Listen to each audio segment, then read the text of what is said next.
What's up, everybody? Welcome to this early morning edition of the Thomas Take Sports Podcast. I felt it was necessary to hop on the mic. I got the day off today, and last night I put out a barn burner of a show in regards to the Buffalo Bills and many topics that include the Buffalo Bills. I won't give too much away, but hopefully you guys tune in on the Thomas Take YouTube channel, on the Thomas Take Facebook. You can also follow me on Twitter at Thomas Takeover, and I'm very excited to get off to another start, another edition, a new edition of the Thomas Take. And I want to talk about a topic that I love to talk about, fantasy football. I'm a 3-time fantasy football champion, 2-time runner-up the last 5 years.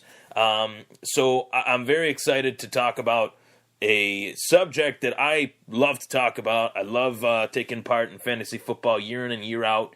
One of my favorite quote-unquote hobbies during the football season. I believe it makes the football season a lot better. It just makes it more entertaining rather than following just the Buffalo Bills year in and year out, which God knows is challenging in its own right.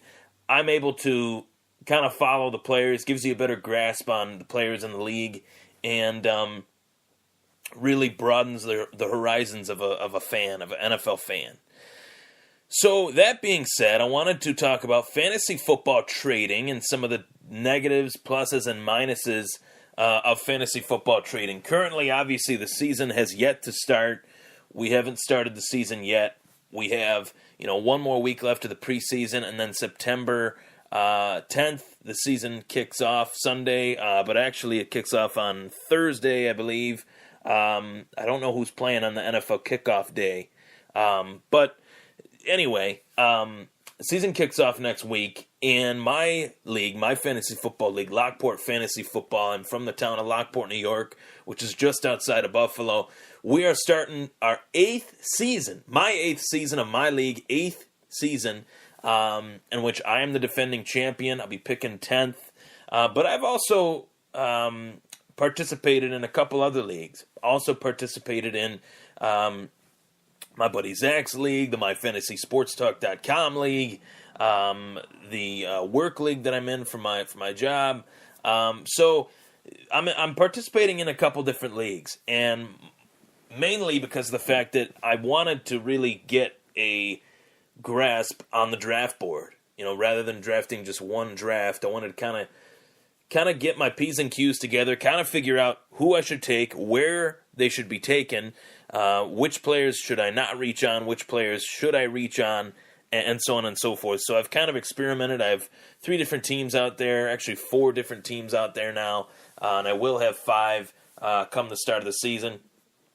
I wanted to kind of get a grasp as far as what players I should have, what players I shouldn't have, and I've already dealt with some challenges as a fantasy football owner before the season has even started, mainly due to the fact that Julian Edelman tore his ACL in the preseason game this past week versus the Detroit Lions, I believe, and him tearing his ACL has caused me some trouble. Obviously, in the wake of this news, I tried to pick up Chris Hogan, but he was drafted in virtually every fantasy league that I'm in. So, and for good reason. Chris Hogan was a standout player last year for the Patriots, did some decent things in the playoffs, and obviously, barring an injury to Julian Edelman, Chris Hogan gets propped up as a top 50 wideout now that Julian Edelman is out. But Danny Amendola, I believe, will see more looks, will get more looks as a wide receiver in this Patriots offense. So I picked up Danny Amendola in the wake of the Julian Edelman injury situation. So that being said, I've had some challenges as far as trading.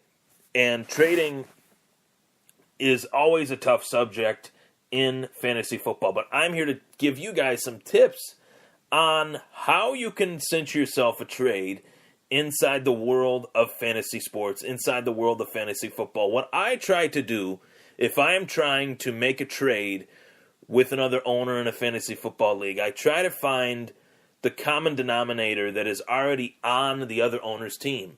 So let's just say, for example, I want to trade Julio Jones. Not that I ever would, but let's just say that I do.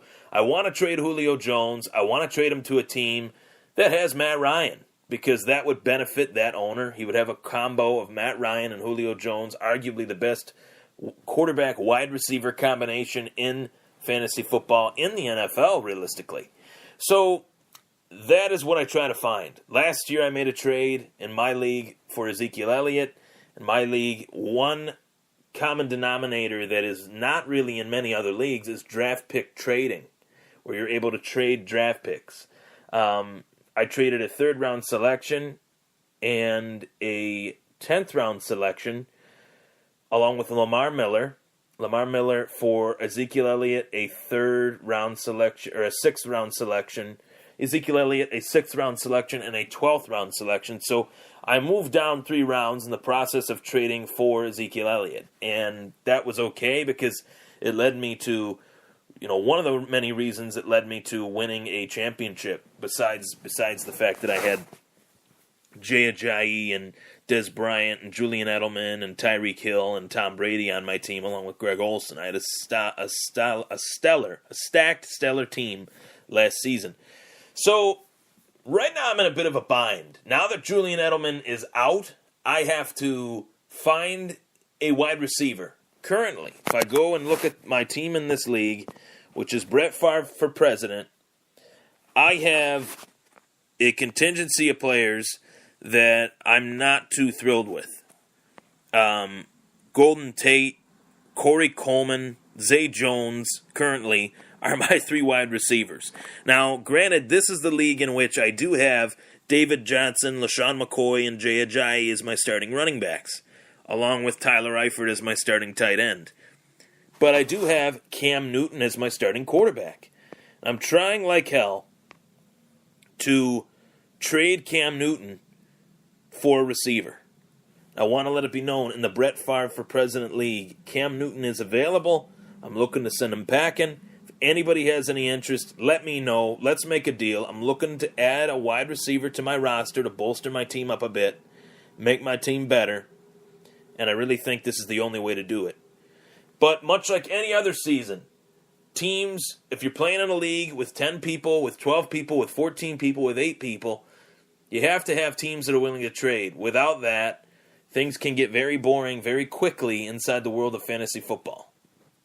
So my message today on the Thomas Take is, when trying to make a trade, put the player on the trade block, field offers, make some decisions as far as what offer you think is the best, obviously, but try to find the common denominator that is already available on that other owner's team. So right now I'm trying to trade Cam Newton. If I'm looking to trade Cam Newton, I'm looking to trade him to the team that has Greg Olsen, that has Christian McCaffrey, that has Kelvin Benjamin. That's what I'm trying to find. Fantasy football tips. This is the Thomas Take Sports Podcast. Thank you so much for tuning in to last night's show. It did very well on RockSportsNetwork.com. Also did very well on YouTube. Also did very well on Twitter. Thank you very much. Follow me at Thomas Takeover. Also feel free to follow me on Facebook at the Thomas Take Sports Podcast and Instagram, Ryan_Thomas31. I've been posting stuff live on my story on Instagram. It's been getting a lot of attention. Thank you so much. Thanks for tuning in. I'm Ryan Thomas. That was the Thomas Take. Take care.